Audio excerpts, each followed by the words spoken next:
Can you learn to appreciate aromas such as spice, petrol, and even gamey or foxy notes in wine?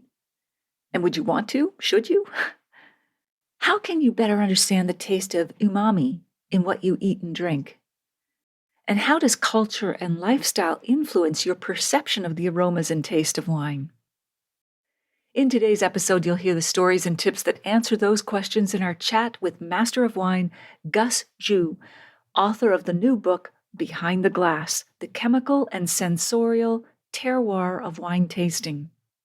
By the end of our conversation, you'll also discover why super tasters might be at a disadvantage in the modern world, why you should pay attention to more smells and tastes in your everyday life, why we should expand our understanding of terroir, how it felt to become the first Chinese master of wine, which aspects of Gus's multicultural education helped him to pass his MW exam on the first try, which is absolutely incredible, given the 10% pass rate, the difference between chemical terroir and sensorial terroir, and why the concept of the tongue map is all sorts of wrong, and what we do need to know about how our taste buds work. Okay, let's dive in.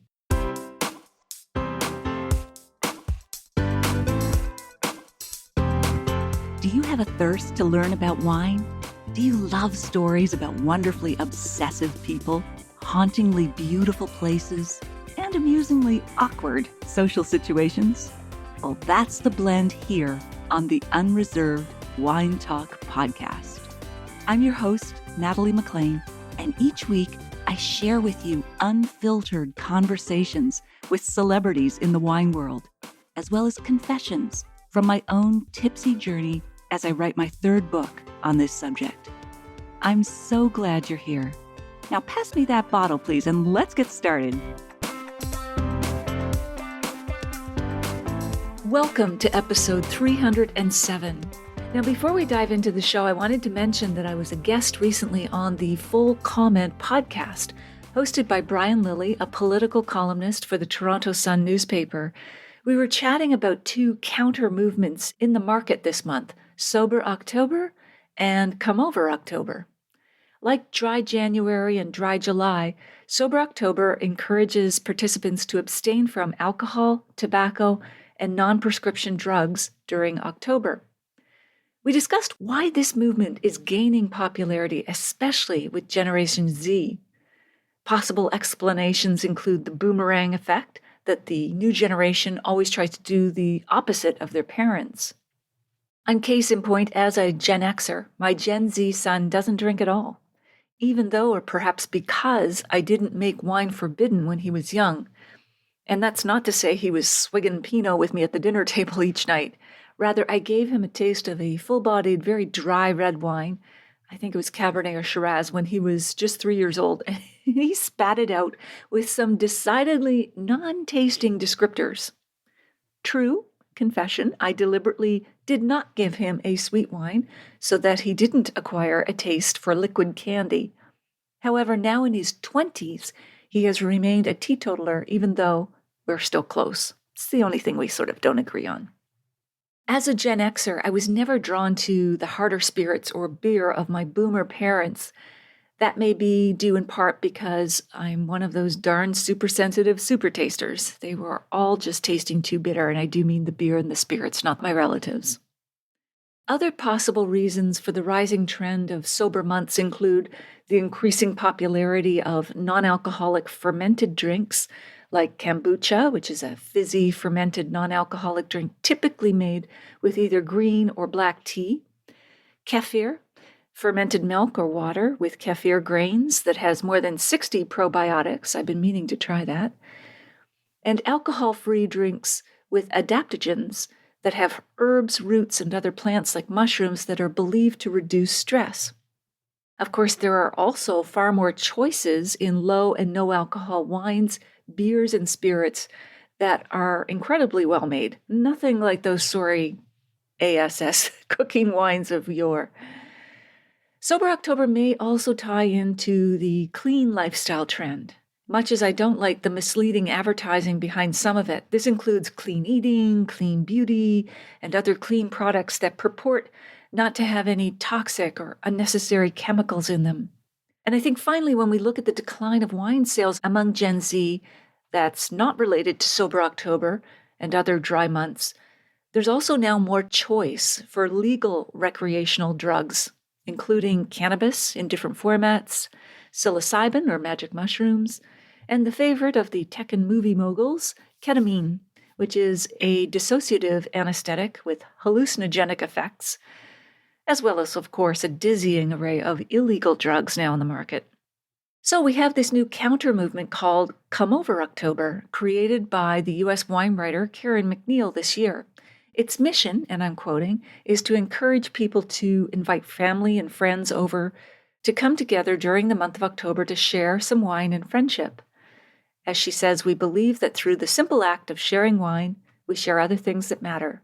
Generosity, caring, and a belief that being together is an essential part of human happiness.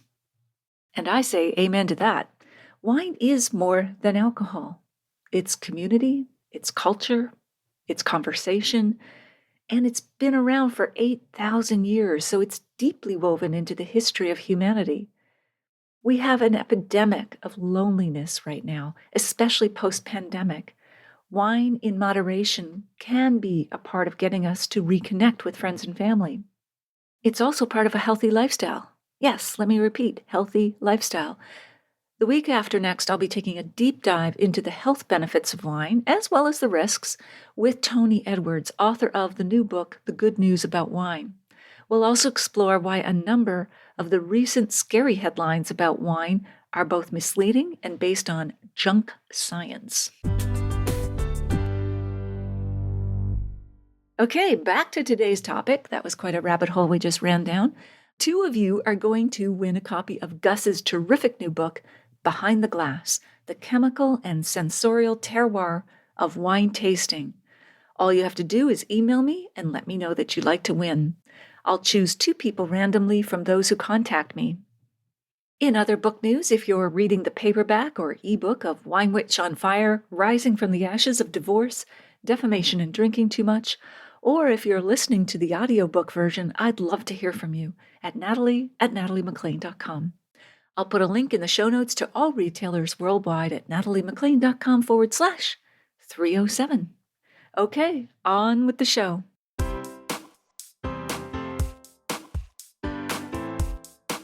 Gus Zhu is the first Chinese national to become a Master of Wine, and he works as a research and development scientist at Harv 81 Group in California, specializing in chemical analysis and sensory studies of the aroma compounds in wine, cork, and oak. Gus holds a Master of Science degree in viticulture and enology from UC Davis. He graduated from that in 2017 and then achieved a Master of Wine qualification in 2019. He's been busy. In addition to his research in flavor chemistry and sensory science, Gus is a professional wine educator, offering tutorials to wine enthusiasts around the world. He joins us now from his home in Napa Valley. Gus, we're so glad to have you here with us. Welcome. Thank you, Natalie. It's a great pleasure talking to you. Great. Your book is so fascinating. Congratulations on publishing it. Just before we dive in there, what was the exact moment you realized you wanted to make wine your career? Well, kind of long story. I'll try to make it short. In my childhood, I grew up in China. We don't have a wine culture necessarily, but we do have some other beverages, especially the infamous 50% alcohol by volume baijiu, the white liquor, as a national drink in China.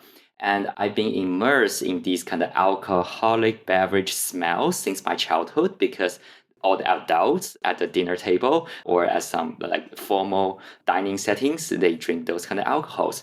And those kind of smells actually really fascinates me, probably because my dad smokes. And I'm like, okay, sometimes I find it interesting and sometimes I find it a bit not that pleasing. So I was just thinking about those kind of smells a lot since childhood. And then I got the chance to study horticulture as my undergrad degree in China Agricultural University.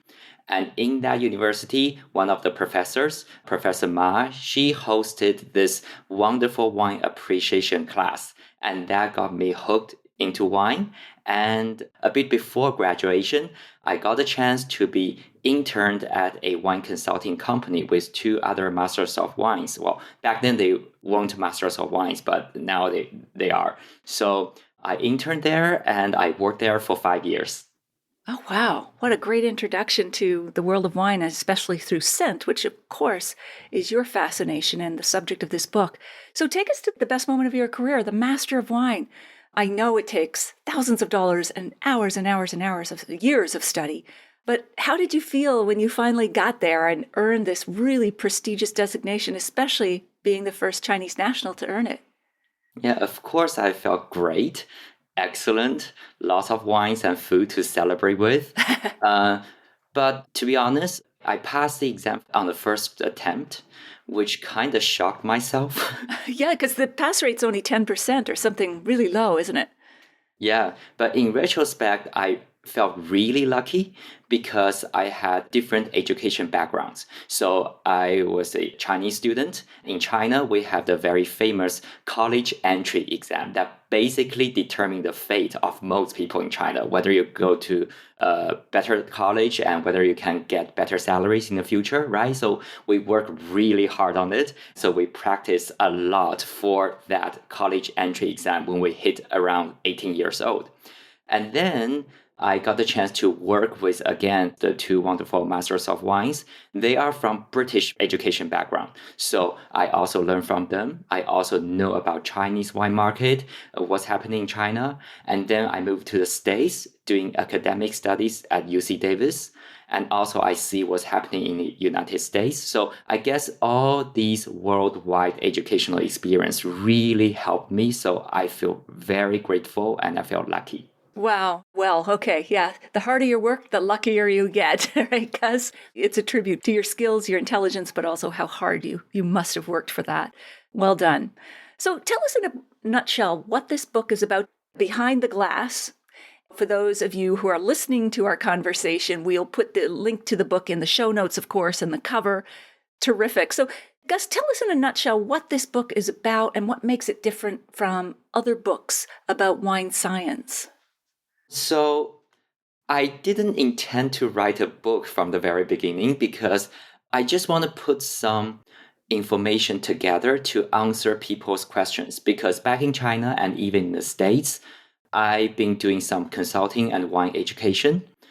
And lots of people started to ask me questions or they discuss among them saying, okay, why exactly we smell or taste this and that in a glass of wine? And there are quite a lot of questions that can be answered from a cultural or commercial perspective. But in terms of scientific understandings and those kind of answers to those questions, is still a bit tricky in terms of, first of all, science is a bit, to most people, is people were, oh, I want to be geeky, but it could be a bit complicated. What if I didn't learn chemistry? What if I didn't learn this and that? The second reason is that in the scientific world, there are still quite a few questions that are not answered, especially in terms of wine tasting. In the book, I actually address some of the aspects that we still need further research on. So I want to put these kind of information down. Maybe I was even thinking about a website or a blog or even vlog, although I don't know how to make nice videos like you can. And all these kind of formats. But then I started to talk to my sensory professor who literally brought me into the sensory science world. And I talked to some other people. And I'm like, okay, maybe I can just write information down and try to organize them into a book. And it took me roughly 5 years. And honestly, the first 2 years is less about writing. I just write all the information down, which is kind of easy to me because I reference research papers and then use my own words to interpret. But the difficult part is that how do I structure the book? So I thought for about 2 years until I came up with a structure that I think is okay. So I hope the readers can give me feedback saying if this kind of structure is easy to understand or not. Absolutely. And what is the structure of the book? How would you summarize that in a nutshell? It's very straightforward. It's just like the title of the book is the chemical terroir and the sensorial terroir. So it basically covers two parts. One is the chemistry part, the other is the sensory part. Okay. I haven't heard anybody use those terms. I'm not sure if you came up with them. I mean, in the wine world, we hear the word terroir often. It usually refers, just generalizing here, soil, climate, geography, there's other factors. But you have, as you say, chemical terroir versus sensorial terroir. What are they and how are they different? Yeah, so of course I came up with these terms.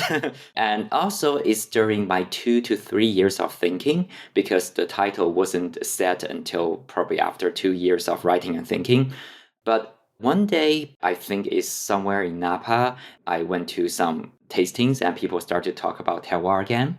And then I suddenly it came to me that wow, nowadays, of course, it's not about the soils anymore, right? The terroir term originated from the soil meaning from the French world. And I'm like, okay, terroir actually encompasses so many different aspects nowadays. So I personally would just try to explain, hey, anything that can influence the taste of a glass of wine, those factors can be terroirs.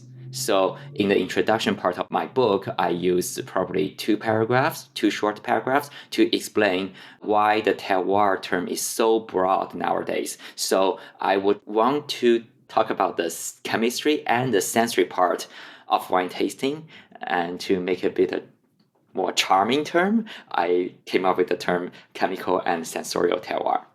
That's great, expanding our view of terroir. And I'm hearing now terroir is being used in all sorts of things, from olive oil to honey that the bees make to all kinds of stuff. And I'm even hearing words like airwar, like what's in the environment that's, eucalyptus trees and their little oils falling on the grapes and so on. So there's a lot going on. Merwar, I think, is in the ocean. Anyway, it's great that you've expanding our definition of this. What's the most surprising thing you learned while researching or writing the book? I think the surprising things were not those things that we know, as I mentioned. The surprising things were the things that we do not know yet. So I know quite a bit of the wine chemistry, sensory aspects when I was studying at UC Davis. Also, when I work on my Master of Wine research paper, it's a sensory research paper. So I was quite confident saying, okay, probably for the basics, I understand quite a lot of them. But then I started to research things. I'm like, oh my God, there are still so many things we don't understand yet. So that's a kind of bit surprising.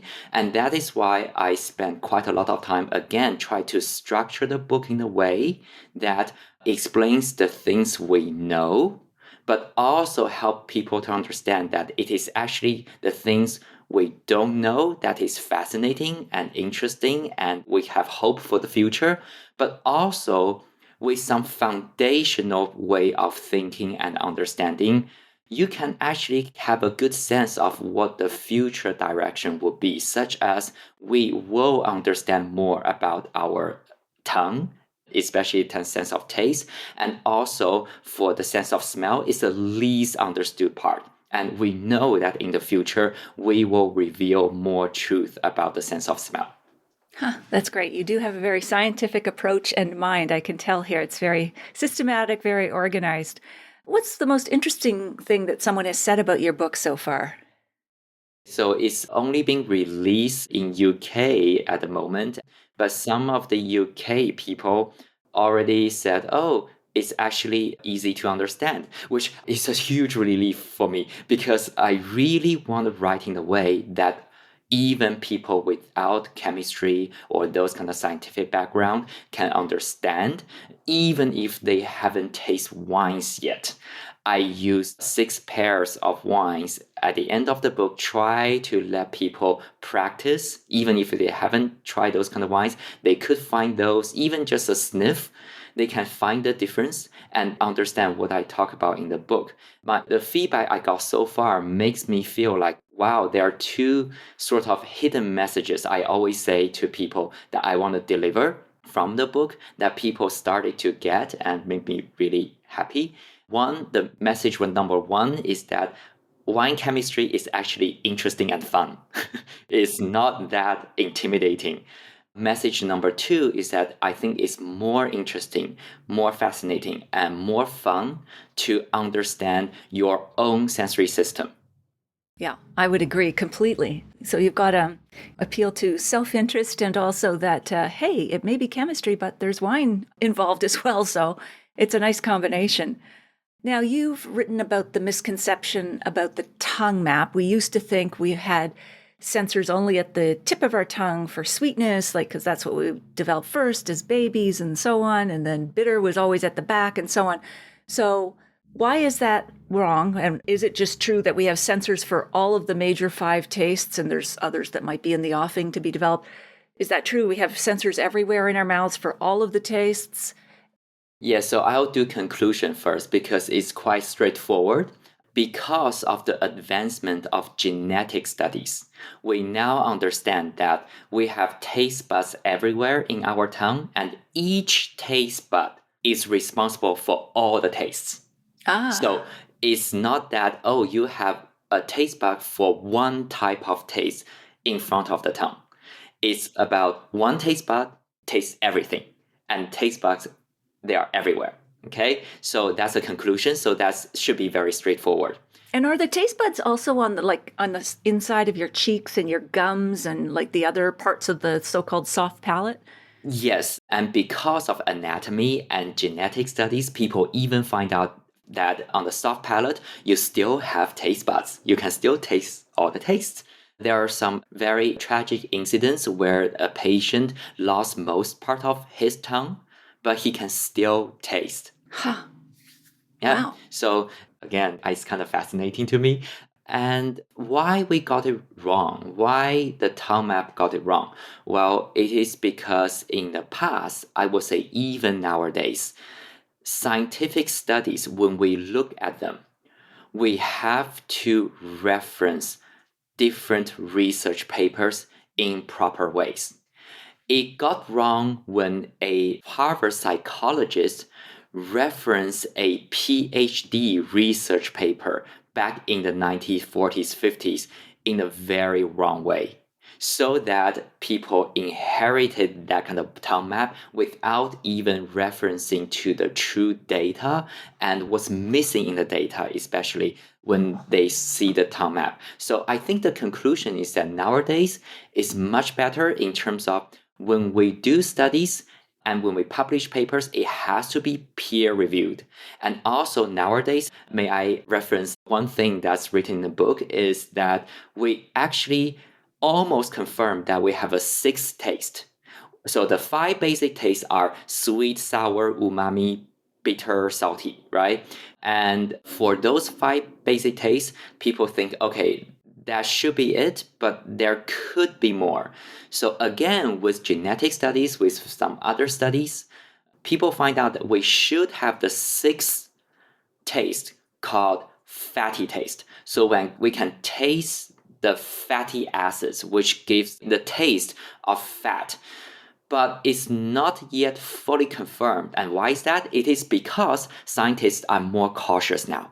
They do not want to make the same mistakes again. So scientists want to prove again and again and again from different scientific fields. They want to put all the research paper together to 1,000% verify the fact before they send to media, and the media can finally publish an article saying, okay, we now understand we have a 6th taste. So I think it's just a matter of time. I would expect in the next 5 years, we will confirm that 6th taste.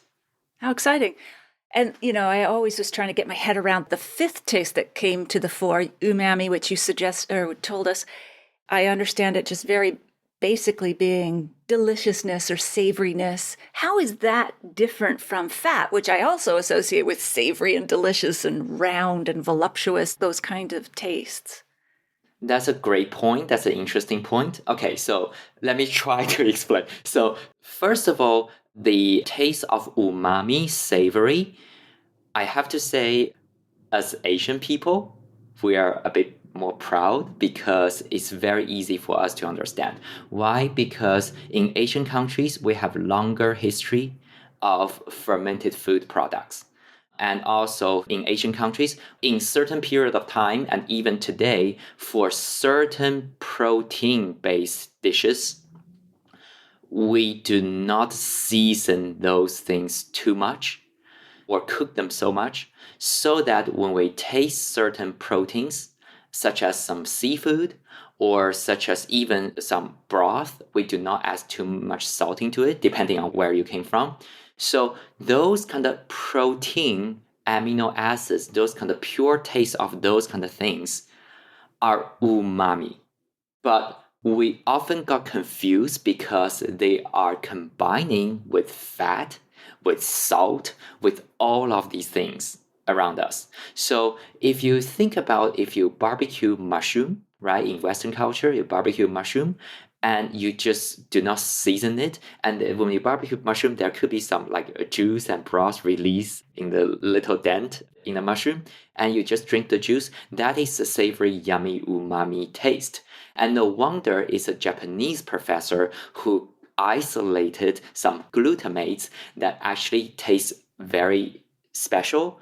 Not special, but it's not mixed up with all these other tastes. It's more pure that he started to promote the term umami, which actually came from the Japanese term umai, meaning delicious. But actually, the kanji of that Japanese term came from the Chinese character savory or umami. And the Chinese character, as I wrote in my book, actually consists of two parts. One part is fish, the other part is lamb. So long time ago in Asian culture, we understand the pure taste of meat and proteins without seasoning. They are closer to the what we so-called the umami taste. Huh. Wow. That's fascinating. My goodness. Okay. So let's dig down into your book. You have various areas, as you mentioned. So aromas. You discuss sort of, a lot of people find vegetal and herbal aromas off-putting in wine. How can we learn to appreciate them? Should we? Is it an acquired taste? Just like, when we're younger, we don't like bitter tastes of vegetables or whatever. And then as we get older, we grow to like them. But what is your take on vegetal and herbal aromas? So those are related to sense of smell, which again is the least understood part. But at least for certain smells throughout evolution, it makes sense that we reject certain smell. For example, if a plant or fruit or food smells vegetal, it's a sign of under-ripeness, not that ripe, right? So that in theory, we naturally do not like something that smells pretty green. However, many of those kind of smells in very low concentrations or at the right amount of concentration, okay, they actually serve as important functions in our body or from the outside as communicating tools in between animals and plants, in between us and the nature. So we also learned to like certain smells because they have a function.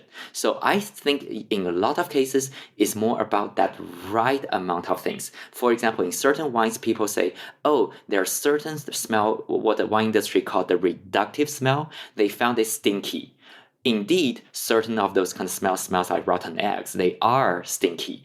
But sometimes people say, oh, I also smell some flinty smells from some white Burgundy wines.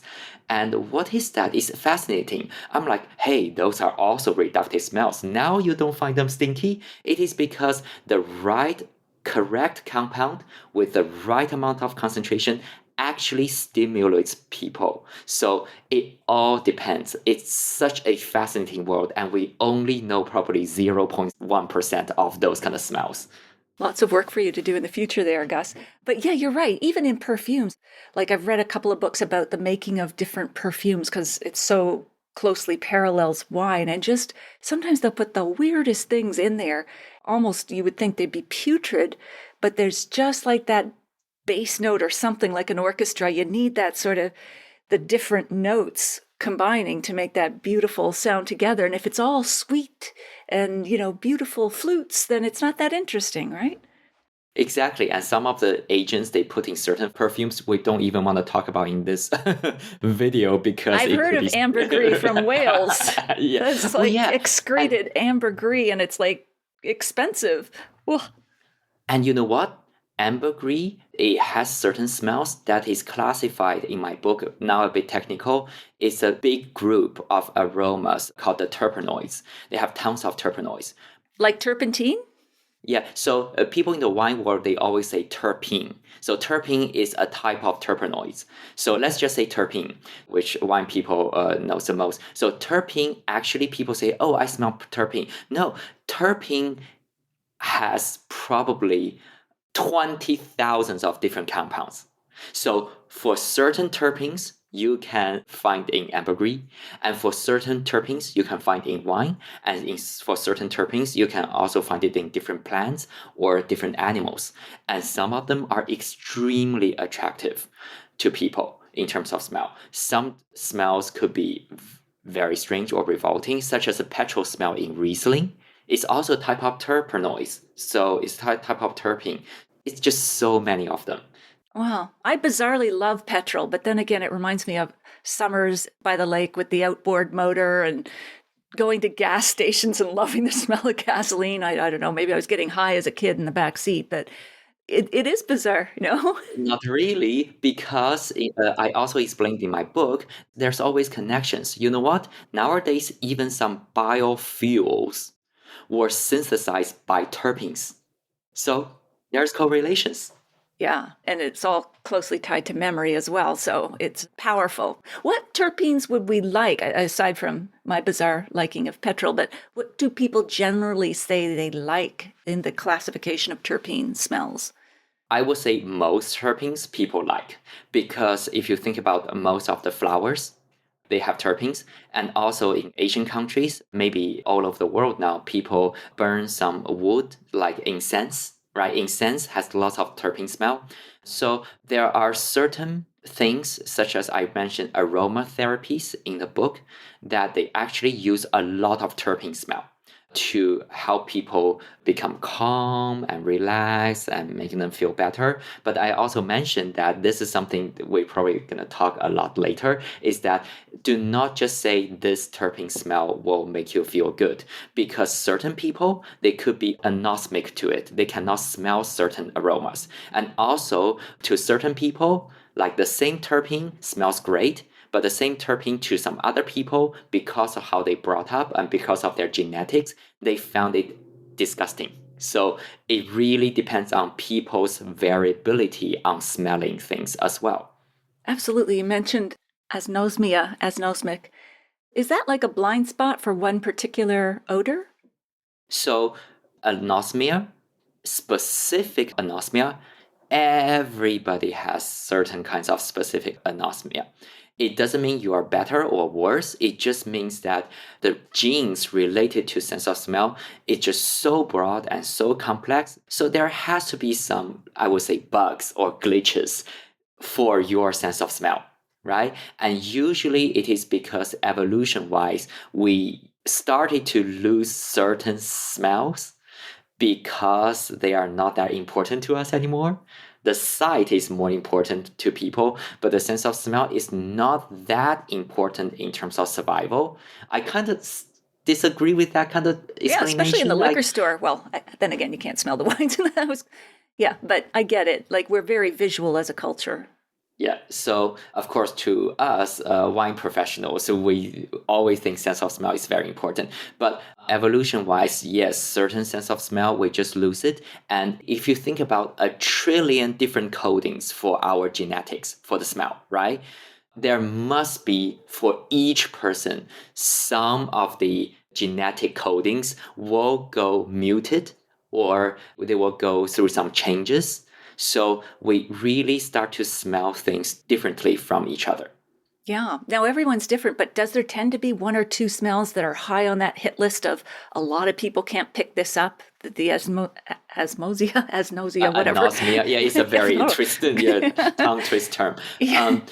So sorry, this is a very not very, but all the technical terms jumping from the book. But I will say it's hard to predict. You have to do studies. And that is why in our field, when we do sensory science, we always see differences among people. And for certain type of things, such as the sight, like you can actually test genetics and find out if you are green-red colorblind or not. You can just see that. And also for the sense of taste, you can just see people. Some people are super sensitive to certain taste on the tongue, and certain people are not. It's quite obvious. But for the sense of smell, it's just so unpredictable. You can find some of the most, we're probably going to address that term, super tasters. For the taste, they are very sensitive. But for the nose, for certain smells, whether or not they are sensitive to certain aromas is so unpredictable. That is interesting. I was tested by Tim Haney Yeah. in California, and it turns out I am a super taster, but it's a bit of a misnomer, as he likes to point out continually on social media, that it doesn't mean you're a better taster, but just you're more sensitive to that bitter compound, right? Yeah, so Tim Hanna is one of the inspirations for my book, right? He always advocates how we taste differently from each other. And of course, indeed, nowadays we find out that at least for the taste, again, not smell, but for the taste, we can see certain people are super sensitive and certain people are not that sensitive. So for those kind of very sensitive people, we say they are super tasters. However, I always say that they are actually in a modern society, they are not that, how to say, they are a bit of unlucky because So there are sensitive. there are so many things they cannot eat, like spicy food, like even, let's say, now even we have a trend of lower alcohol beverages, right? But even low alcohol wine or those kind of beverages to those super tasters, they still taste the burn from alcohol. So that's a bit, I feel bad for them. That's okay. You don't have to feel too bad for us. So we can get around things by training and practicing. But I can't walk past the olive section in a grocery store. If those olives are out, like on a buffet style, it's like it'll make me sick. And that's smell, though. But anyway, yeah. It's interesting. Now, you talk about unpleasant aromas, others like foxy and gamey. Maybe tell us a bit about what those really are, if we can put language to help people understand what those aromas are, maybe how they appear in wine, what your discussion around those aromas is in the book. Yes, those are less about the sensory or chemistry based. I think for those kind of gamey and interesting aromas from the nature, I think people should just eat and drink more and pay more attention to nature. And why is that? Because I have to say, especially I live in different cultures, right? In China, we eat lots of weird parts of animals. But if you think about like European countries in the past, even the more noble people, the emperors, those kind of people, they eat the eyeballs of certain animals or they eat the tongue of certain animals. And they usually contain certain gamey or foxy or interesting tastes. But in North America, especially in United States, I found probably because of, the history, people tend to eat meat that's very, I shouldn't say bland, but Bland, if I you was think going to about say. I think it is. Generally, okay, like generally, supermarket meats are very bland. Yeah. yeah. But if you do not like those weird taste meat, it's okay. It's totally up to you, your lifestyle. But I just want to say those people who like a Chinese, we eat all parts of any animals, probably. We actually experience more of those kind of interesting tastes. Whether or not we like it is a personal thing. But actually, in our culture, we do appreciate more of those kind of tastes simply because of the higher diversity of exposure. Yeah. So gamey, I get kind of like game meats like bison or buffalo or sometime or deer, venison, whatever. It's kind of like not as well. It's a bit more Not as exotic, I guess. To pure. Exotic, yeah, yes. exotic to the North American palate. I should recalibrate my assumptions here. I get that, like that, those kind of aromas in food and drink, I guess. But what is foxy? Surely we're not referring to the little fox and wine tasting like the fox, are we? It is when people started to describe those kind of aromas, it is kind of related to the foxy smell from a wild fox fur like smell. But I'm pretty sure there are some related aroma compounds. But in most cases, it's just people trying to use a reference point to describe the smell. That is again why I emphasize on the fact that if you experience more smell and taste, or you pay attention to more smell and taste in your life, the more descriptors you will have.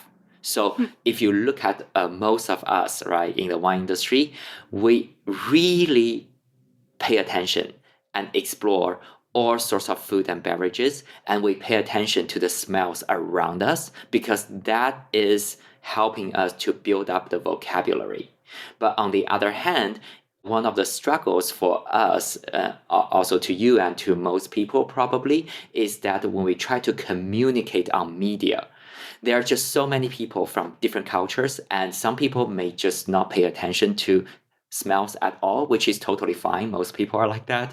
But it's just hard to communicate, right? Because we lack reference points. But to, let's say, color, to vision, to the shape, it's so easy because That's people easy. see different colors every day. People see this kind of triangle versus round shape every day. So it's super easy. But for the sense of smell, it's super difficult simply because we were not brought up by paying attention to different smells. Absolutely. Like, I could easily tell you that and communicate easily to someone else, russet, fuchsia, pink, orange, and they're all in that sort of reddish spectrum. But foxy, feral, gamey, then I'm thinking, I It's don't know. hard. It's Yeah. hard. Yeah. Cool.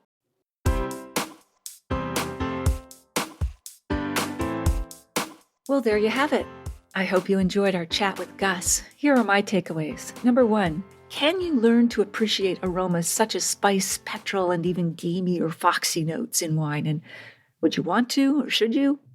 Well, as Gus explains, we have evolved to reject certain smells for our survival. For example, if a plant or fruit or other food smells vegetal, it's usually a sign of underripeness, so it either doesn't taste good or isn't nutritious enough for consumption, and in some cases it could mean that it's poisonous.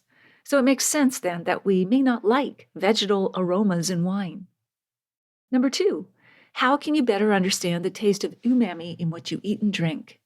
In Asian countries, Gus says, they have a longer history with fermented food and drink. They also don't overseason or overcook protein dishes so that the taste of umami remains. Umami comes from the amino acids in protein, but we often get it confused because we combine our proteins with fat, salt, and other things. If you barbecue a mushroom and don't season it, the juice or broth released into the little dent into the mushroom is a savory, yummy umami taste. And number 3, how do culture and lifestyle influence your perception of aromas and taste of wine? Gus believes that we should pay more attention to what we eat and drink. In China, they eat lots of different parts of animals, but in North America, especially in the US, he finds that people tend to eat meat that's very bland. He believes that those who eat like the Chinese experience a more diverse range of flavors and develop a greater appreciation of them. Similarly, we develop a greater vocabulary to express what we're eating and drinking when we think about it. In the show notes, you'll find the full transcript of my conversation with Gus, links to his website and book, the video versions of these conversations on Facebook and YouTube Live, and where you can order my book online now, no matter where you live. If you missed episode 217, go back and take a listen. I chat about the difference between flavor versus taste with New York Times author Nell McShane Wolfhart. I'll share a short clip with you now to whet your appetite. What we hear can change the flavor of what we're eating. There was a great experiment by Charles Spence. He called it, I think, the sonic chip. He gave a bunch of people in a lab some Pringles out of the can, and he put headphones on them. And for some of the people eating the Pringles, he turned up the volume of their own crunching. And those people perceived those chips as being fresher than the ones who just heard it at the regular volume. In general, smell is definitely the most powerful one, especially when it comes to things like wine. And it's that flavor. It's a smell plus the taste plus the other senses that creates flavor. Flavor is really created more in your mind than it is on your tongue.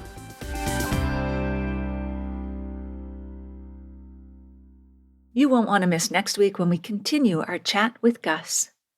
If you liked this episode or learned even one thing from it, please email me or tell one friend about the podcast this week, especially someone you know who'd be interested in learning more about how to improve their ability to taste wine and food and identify those aromas and flavors like umami. It's easy to find my podcast. Just tell them to search for Natalie MacLean Wine on Apple Podcasts, Spotify, their favorite podcast app, or they can listen to the show on my website at nataliemaclean.com/podcast. Email me if you have a sip tip question or if you've read my book or are listening to it at natalie@nataliemaclean.com. In the show notes, you'll also find a link to take the free online wine and food pairing class with me called The 5 Wine and Food Pairing Mistakes That Can Ruin Your Dinner and How to Fix Them Forever at nataliemaclean.com/class. And that's all in the show notes at nataliemaclean.com/307. Thank you for taking the time to join me here. I hope something great is in your glass this week. Perhaps a wine that makes you pay attention to it and you pair it with an umami-rich dish.